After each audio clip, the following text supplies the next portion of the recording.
Alright, so in this video I just want to help kind of make sense of what is the good AAA, the 42,000 million, this one right here, the one that's 42,800 milliamp hours.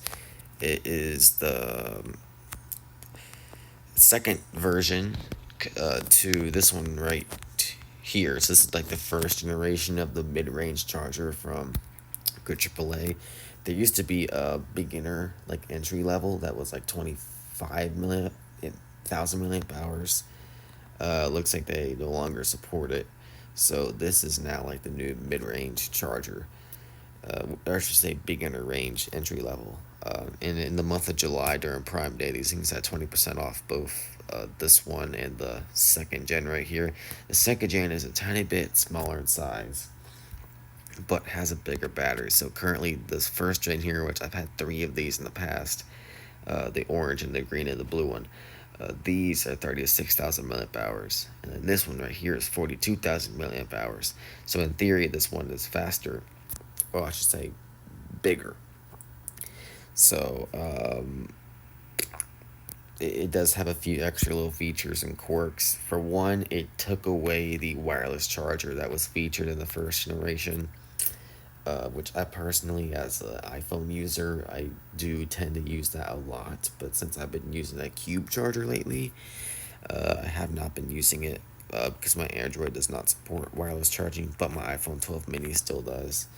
So, again, my goal for this video is just to help you make sense of what you're getting yourself into. I know there's not too many YouTube videos about this charger, so I want to just kind of quickly talk about it.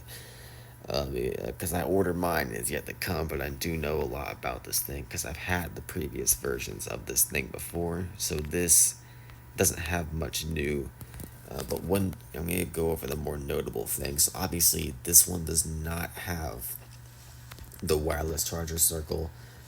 Some people somehow did get it, but this one does not come with it according to their website here. However, you can zoom in. I can't anymore, but right there, I think my phone just crashed again. It does this a lot when it randomly crashes. It's a pathetic phone. But as you saw before my phone crashed, the connection right here, that metal piece, is actually a lot stronger hook for it. So on the first generation, it was a tiny piece of plastic that like broke off on all the ones I had. So I'm glad they made it more reinforced, like in metal.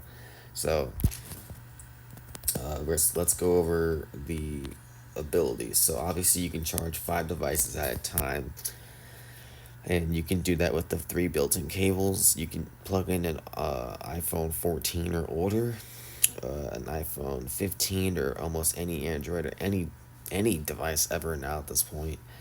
And you can also plug in a vape, cigarette, or whatever uses a micro USB plug. You can charge those 3 things right there.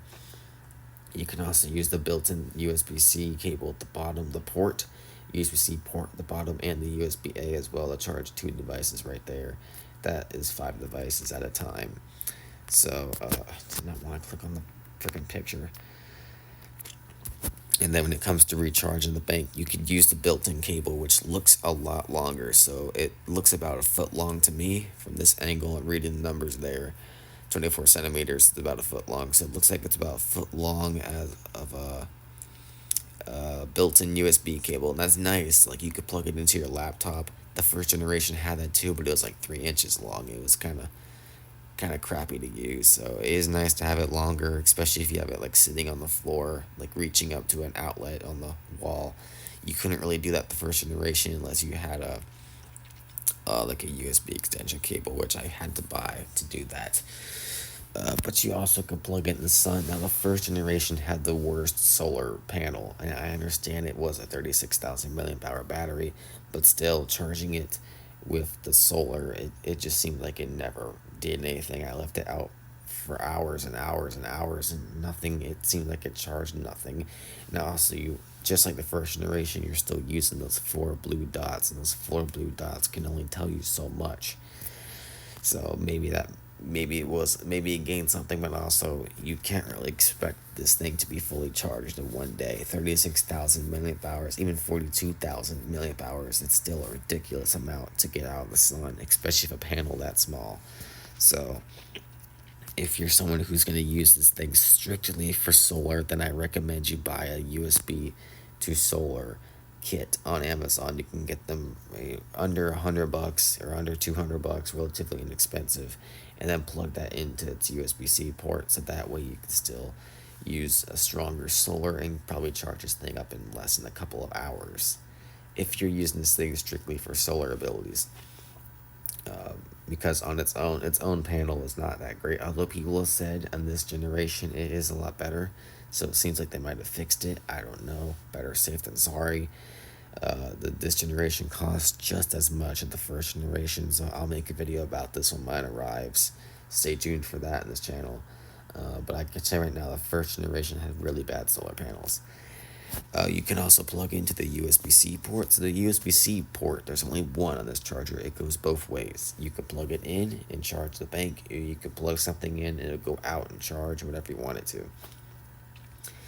But you also have your USB-A for like older cables, older 5-watt cables, or any other accessory. I mean, USB-A is a great device. I agree with people out there. It should not go away, but unfortunately, I think it might be sometime soon.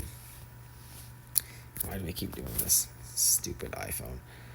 It has an LED laser pointer. Now, the LED laser pointer is not like a, like a thin laser. It's like a kind of thin but kind of thicker laser light. It's just a light that's narrowed down into one spot. The laser does not actually go as far as you would hope it would go. It stays probably not a couple of feet, and then the further it gets, the bigger it gets, and the less accurate as a laser it is. So like after 10 feet, it looks like a flashlight, a red flashlight. So that's not really, again, good AAA.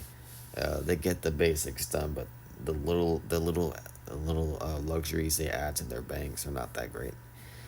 So maybe your cat might look at it when you're up close to your cat, but your dog definitely not gonna chase it. Yeah, definitely not your construction workers. Definitely not gonna see it during the day on a bridge. Like I said, every like 10 feet, it gets like half an inch bigger, and it looks like a ball, like a red flashlight. So the LED laser pointer is kind of a stupid little thing. It doesn't work that well. Now, what does work well is the flashlights. The first generation had this very perfect. The flashlights on this thing, they are amazing. I use them. I use them a lot. And that's one thing I missed when I switched to a Queeb or a Cube charger. Was I missed having the ability of having flashlights, especially two that are very bright. I'm sure the second generation has just as bright flashlights. It looks like they're the exact same bulbs. So that's great, and you can get up to like 100 hours in this thing, or 200 hours, which is really nice with the solar. So this guy here, I would say it's good, assuming that you don't get a defective one. Good AAA has sent me defective ones in the past. I don't know why. Most big Amazon sellers do tend to like ship half their stuff broken for some reason. That's just Amazon for you. So, assuming yours works just fine, I think it's great for like if it's going to be just sitting in the office all day plugged into like the USB port on your lamp or on your monitor or something.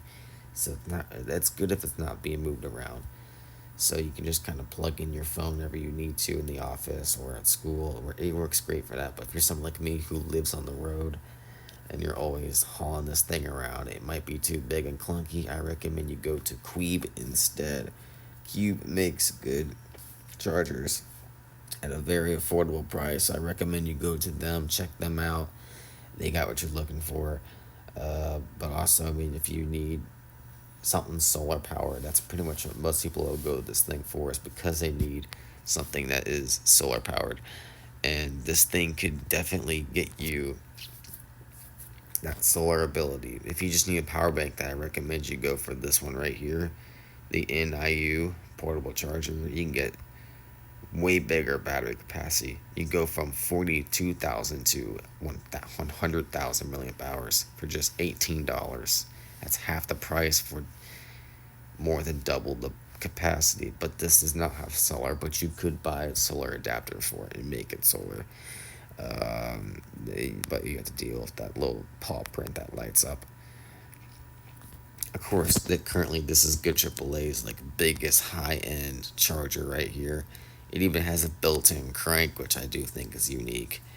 But then again, you're also like spending $10 less plus a $20 discount or 20% discount. That's just 3,000 milliamp hours less than this. This is only 45,000. So, but you do get your wireless charger pad and you get your crank as well. And that one is a lot bigger and a lot heavier. So it's really up to you. Again, there's your first generation in the second column right there. 42,800 milliamp hours, high capacity. You got your built-in cables. Some people, however, have reported theirs with wireless charging, so I'm not sure how that's gonna work. I feel like they took it away, and honestly, I'd be cool if they took it away because I'd be cool if I don't use it that often anyway. You got your LED pointer, which again is basically useless. It's not that great. The flashlight is nice. Especially when I was building my dog cage, my dog, back in April, and the beach campground where there's no lights, that my Gen 1 charger was my only source of light, and it was very helpful. I had it sitting on a pillar, and it got to fit there perfectly. Everything about the design is pure innovation, and that's one thing good AAA is very good at, is making very innovative products. So, it has a built-in thermometer that's in Celsius. It says Fahrenheit, but on the thing there it's a letter C, so I don't know. I guess it depends on which one you buy. The thermometer, it's like a little speedometer in your car, and it moves, so you can see what what's going on in your temperature outside. I wouldn't really trust it to be that accurate, but I guess it's a rough number. So there you go. God, this freaking Apple thing is pathetic. This is why I switched to Android. These phones are garbage. Anyway, thank you for watching. I hope this video is somewhat helpful. I'll make a video when the thing comes. I'll make a video about it. Until then, stay tuned.